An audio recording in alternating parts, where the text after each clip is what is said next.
Hello बच्चों, क्या हाल चाल। तो बेटा आ गए हैं हम इम्पोर्टेंट टॉपिक्स के सीरीज में, जहाँ पे हम क्लास 12th के लिए इम्पोर्टेंट टॉपिक्स लेके आने वाले हैं related to your board exam. पहला चैप्टर या पहली यूनिट मैंने इकोलॉजी चुनी है क्योंकि इससे सवाल पूछे जाते हैं in class 12th board exam. तो आज का टॉपिक है ग्रोथ मॉडल्स पे बेस्ड। आज का टॉपिक होने वाला है ऑर्गेनिजम्स एंड पॉपुलेशन चैप्टर का। ये इंपॉर्टेंट टॉपिक है ग्रोथ मॉडल्स, जहाँ पे हमें दो ग्रोथ मॉडल्स को अच्छे से पढ़ना होता है। एक है एक्सपोनेंशियल ग्रोथ कर्व और दूसरा है लॉजिस्टिक ग्रोथ कर्व। इन दोनों को हम डिटेल में स्टडी करेंगे। पहले से ही मैंने लिख के लाया है ताकि आपको नोट्स भी साइड बाय साइड मिलते रहे और एक्सप्लेनेशन पे ज्यादा ध्यान अपना रहे। यस, तो स्टार्ट करते हैं बेटा एक्सपोनेंशियल कर्व से। एक्सपोनेंशियल कर्व में क्या बात लिखी है एनसीईआरटी में, उन्होंने कहा है कि जब भी स्पेस और रिसोर्सेज अनलिमिटेडली अवेलेबल हो, जब भी हमारे पास स्पेस और रिसोर्सेज अनलिमिटेड तादाद में हो, मतलब सिंपली आप कह सकते हो कि सर ये एक आइडियल कंडीशन मानी हुई है कि आइडियली हमने माना कि यार स्पेस अनलिमिटेड है, रिसोर्सेज अनलिमिटेड है।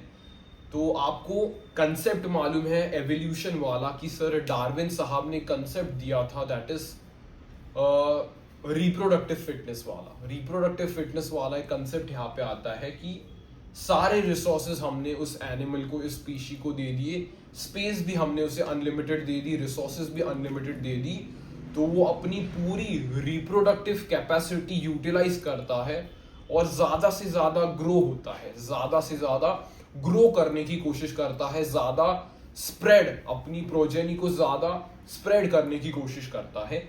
यही हमें एक्सपोनेंशियल ग्रोथ कर्व बताता है। डार्विन ने हमें ये भी कहा कि इवन अ स्लो ब्रीडर, जैसे एलिफेंट एक स्लो ब्रीडर है, वो उसे भी अगर हमने अनलिमिटेड स्पेस दी, अनलिमिटेड रिसोर्सेज दिए, वो भी बहुत ज्यादा ग्रो कर सकता है। हमें एनसीईआरटी में इसके ऊपर एक एंटीसिडोट, जो आप कहते हैं छोटे मॉरल के फॉर्म में समझाया गया है कि जैसे एक मिनिस्टर और किंग के बीच में का वो चेस गेम वाला, आप एनसीईआरटी से पढ़ सकते हो। तो कितना ज्यादा एक्सपोनेंशियल ग्रोथ हो सकता है ये हमें एनसीईआरटी बताती है। इसके कुछ पॉइंटर्स क्या क्या है यहाँ पे भाई, इंपॉर्टेंट ग्राफ है आपके पास पॉपुलेशन साइज और टाइम के साथ। अगर मैंने ग्राफ प्लॉट किया तो इनिशियली आपको एक लैग फेज दिखता है, एक इनिशियल लैग फेज दिखता है, फिर उसके बाद स्पीशीज एक्सपोनेंशियली ग्रो करती रहती है। अगर मैं dn/dt देखूं, यानी rate of change in population size देखूं, that is equal to b minus d into n। तो यहाँ पे b क्या है सर, b है यहाँ पे बर्थ रेट है, d क्या है डेथ रेट है, और n अपनी पॉपुलेशन साइज है। तो b माइनस d r के बराबर है। सर r क्या है, intrinsic rate of natural increase, या इसको बायोटिक पोटेंशियल भी कहते हैं, यानी उस स्पीशीज में कितनी क्षमता है कि वो ज्यादा से ज्यादा प्रोजेनी बना पाए, ये हमारे पास r होता है। अगर इस ही जो डिफरेंशियल इक्वेशन है उसको अपन इंटीग्रेशन के मदद से सॉल्व करें, तो हमारे पास एक फॉर्मूला आता है, that is nt is equals to n not e की पावर rt। यहाँ पे nt क्या है sir, population density at time t। n not यहाँ पे हमारे पास क्या है, इनिशियल पॉपुलेशन डेंसिटी। e हमारे पास क्या है सर, नेचुरल लॉगरिथम, जिसकी वैल्यू होती है 2.718।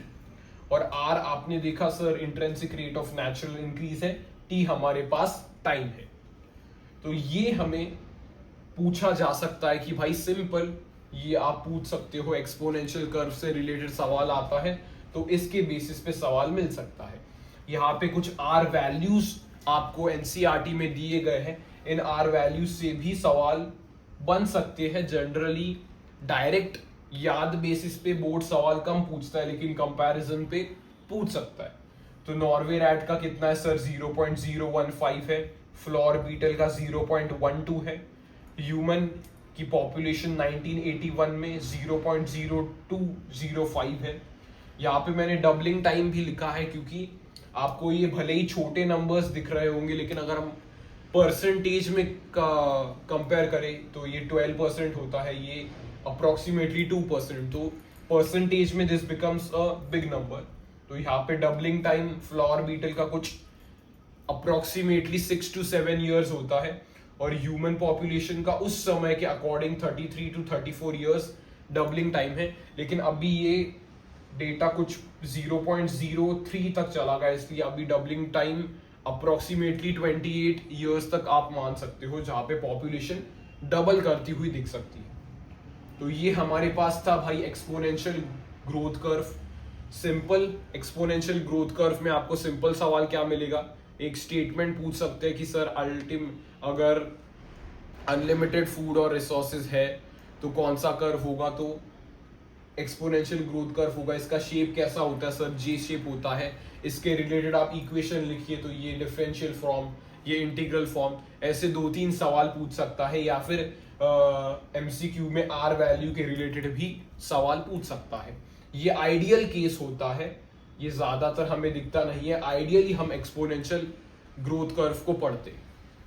यहाँ पे अगर मैं बात करता हूं लॉजिस्टिक ग्रोथ कर्व, तो ये इंपॉर्टेंट ग्रोथ कर्व है क्योंकि ये एक लॉजिकल ग्रोथ कर्व है, यानी ये हमारे एनवायरनमेंट में देखने को मिलता है।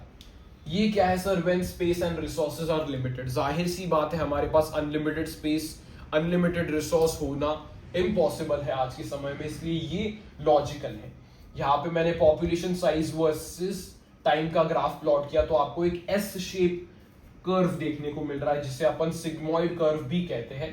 तो इनिशियली लैग फेज देखने को मिला, फिर लॉग फेज देखने को मिला, फिर उसके बाद एक डिसेलरेशन फेज देखने को मिला, और फिर उसके बाद एसिम्प्टोट देखने को मिला। तो ये लेबलिंग आपको पूछी जा सकती है सर, इनिशियल लॉग फेज, फिर इनिशियल लैग फेज, फिर लॉग फेज, फिर डिसेलरेशन, और फिर एसिम्प्टोट।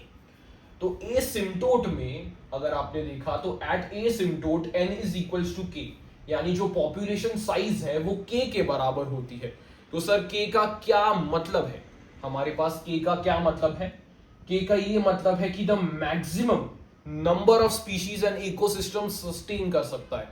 कैरिंग कैपेसिटी का ये मतलब है कि सर इस रूम में सपोज 10 लोग रह सकते हैं, तो 10 लोग is the carrying capacity of this room. अगर 11th लोग आएगा तो ये रूम सस्टेन नहीं कर सकेगा, एक इंसान को बाहर जाना पड़ेगा, फिर दूसरा इंसान आ सकता है। मतलब मैक्सिमम यहाँ पे 10 लोग इस रूम में आ सकते हैं, तो that is the carrying capacity. वैसे ही अगर एक इकोसिस्टम में सपोज 100 स्पीशीज रह सकते हैं, तो more than 100 species the ecosystem can not sustain. मतलब सिंपल अगर आपको डेफिनेशन पूछेगी कैरिंग कैपेसिटी या के की, तो आप लिखोगे maximum number of species and ecosystem can accommodate. Yes, तो इसका डिफरेंशियल आपको एक्सप्रेशन याद होना चाहिए, dn/dt is equals to RL k minus n/k। ये आपको सीधी याद होनी चाहिए, लिखने के बेसिस पे पूछ सकता है, एमसीक्यू में आइडेंटिफिकेशन के लिए भी पूछ सकता है। इसे हम वर्हल-स्पर लॉजिस्टिक कर्व भी कहते हैं, सिंपल सवाल बन सकता है। It is also called Verhulst Pearl logistic curve. ये कर्व मोर लॉजिकल होता है, जैसे मैंने बोला यहाँ पे एक्सपोनेंशियल कर्व तो एक आइडियल केस है, आइडियल केस माना है।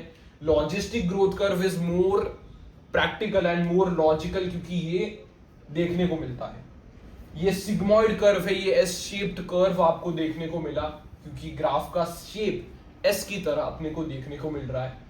तो भाई यही टॉपिक है सिंपल सा, ग्रोथ मॉडल्स, जहां पे exponential growth model and logistic growth model के ऊपर कंपैरिजन वाला सवाल आ सकता है, 3 मार्कर सवाल आ सकता है, 2 मार्कर सवाल आ सकता है, आइडेंटिफिकेशन सवाल आ सकता है। जनरली ट्रेंड है कि अगर कुछ लिख देते हैं कि सपोज एक पॉपुलेशन एक्सपोनेंशियली बढ़ रही है और इस एरिया में कंटिन्यूअस रिसोर्सेज है, मतलब अनलिमिटेड रिसोर्सेज है, तो कैसा ग्राफ बनेगा। तो इस जे शेप्ड ग्राफ आप ड्रॉ कर सकते हो, उसकी इक्वेशन कैसी बनेगी और उसका इंटीग्रल फॉर्म क्या है। ये कुछ सवाल आपको यहाँ से समझने को मिलते हैं।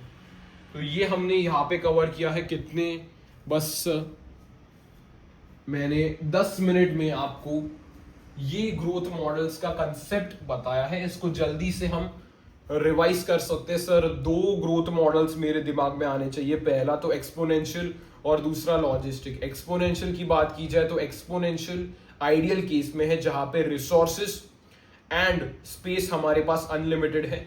ये एक जे शेप कर्व बनता है, इनिशियल लैग फेस आता है, फिर उसके बाद एक्सपोनेंशियली स्पीशीज बढ़ती रहती है। डार्विन साहब ने कहा even a slow breeder like elephant can grow in large numbers अगर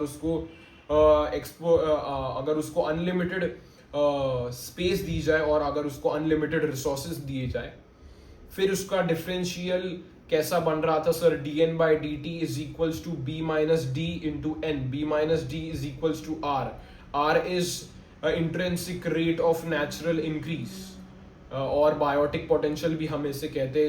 इससे अगर हम इंटीग्रल फॉर्म में कन्वर्ट करते हैं तो nt is equals to n not e की पावर rt। nt हमारे पास क्या था सर, nt हमारे पास क्या था, population density at time t, n not क्या था, इनिशियल पॉपुलेशन डेंसिटी, e क्या था, नेचुरल लॉगरिथम, उसकी वैल्यू क्या थी 2.718, r एंड t हमें मालूम है। फिर मैंने बोला सर डिफरेंट r वैल्यूज आपको पूछ सकते हैं। पहले मैंने बोला नॉर्वे रैट का कितना है 0.015, फ्लोर बीटल का कितना है 0.12, उसका doubling time approximately 6 to 7 years है। ह्यूमन पॉपुलेशन इन 1981 का कितना था सर 0.0205, उसका डबलिंग टाइम अप्रोक्सीमेटली 33 से 34 ईयर्स तक का था। फिर मैं गया logistic growth curve. Logistic growth curve more practical है और मोर लॉजिकल है। यहाँ पे हमें सिग्मॉइड कर्व देखने को मिलता है, इनिशियल लैग फेज, फिर लॉग फेज, फिर डिसेलरेशन का फेज आता है, फिर एसिम्प्टोट आता है। एसिम्प्टोट का मतलब है कि कैरिंग कैपेसिटी रीच हो चुकी है। कैरिंग कैपेसिटी का ये मतलब है कि maximum number of species and ecosystem can accommodate. फिर मैंने बोला इसको वर्लहर्ट्ज पर लॉजिस्टिक कर्व भी कहा जाता है। ये मोर लॉजिकल है, मोर प्रैक्टिकल है, इसलिए हम इसे स्टडी करते हैं। और इसकी डिफरेंशियल इक्वेशन क्या थी अपने पास, dn by dt is equals to rn bracket k minus n by k। तो ये आपके पास लेक्चर है, बहुत बेसिक से, मैंने बेसिक नहीं बोलूंगा, रिवीजन के लिए ये आपके लिए यूजफुल लेक्चर है। इकोलॉजी का अपन रिवीजन लेक्चर कर रहे हैं, मैंने ग्रोथ मॉडल्स आपके लिए दे दिया है। तब तक के लिए बेटा मिलते हैं ऐसे ही अगले लेक्चर में, जहां पे मैं कुछ इंपॉर्टेंट टॉपिक आपके लिए रिवाइज करवाऊंगा related to the 12th board exam. तब तक के लिए ओके बाय।